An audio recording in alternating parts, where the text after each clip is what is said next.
Welcome back to Forgotten Hollywood. Since the 1960s, Charlie Brown has been permanently connected to Christmas. But he almost wasn't. A zealous producer, a famous cartoonist, and an animator literally pulled off a Christmas miracle to get A Charlie Brown Christmas on the air. It all started in the spring of 1965, when producer Lee Mendelson called up Charles Schulz to let him know that he had just sold The Charlie Brown Christmas. Schulz asked him, "What's the Charlie Brown Christmas?" To which Mendelson replied, "It's something we're going to write tomorrow." With a near impossible deadline, the two teamed up with animator Bill Melendez to figure out how to translate a cartoon strip into television.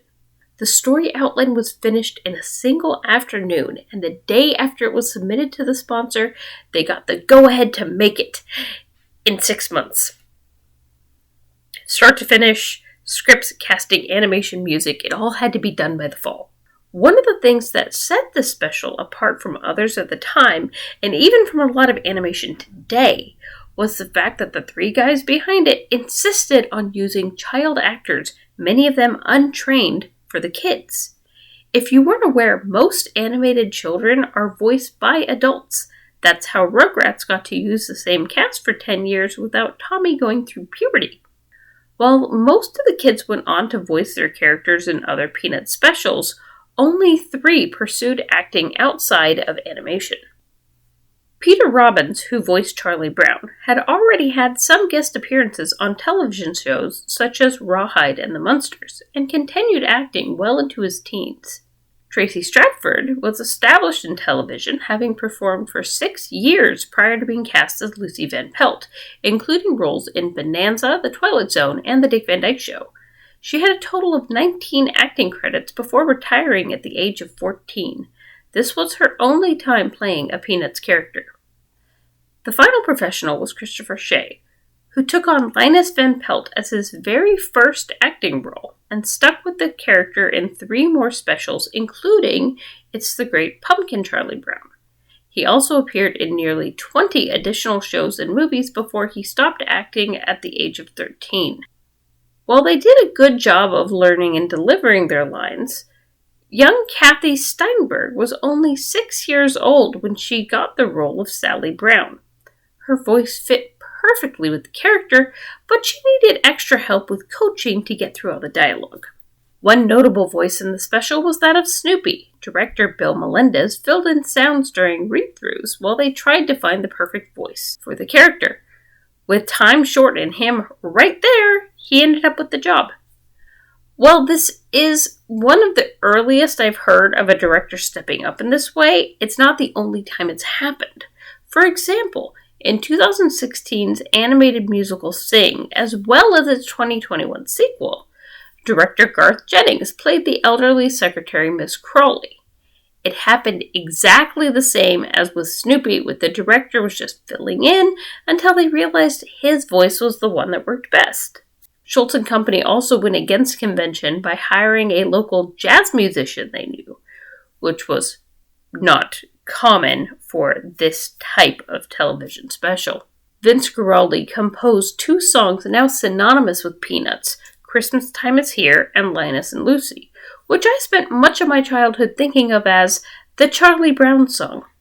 The trio behind the project worked hard and fast to get the special done before the deadline. At the end of November, 10 days before the special was to premiere, it was finally finished. Lee Mendelson brought it to the network, and they hated it.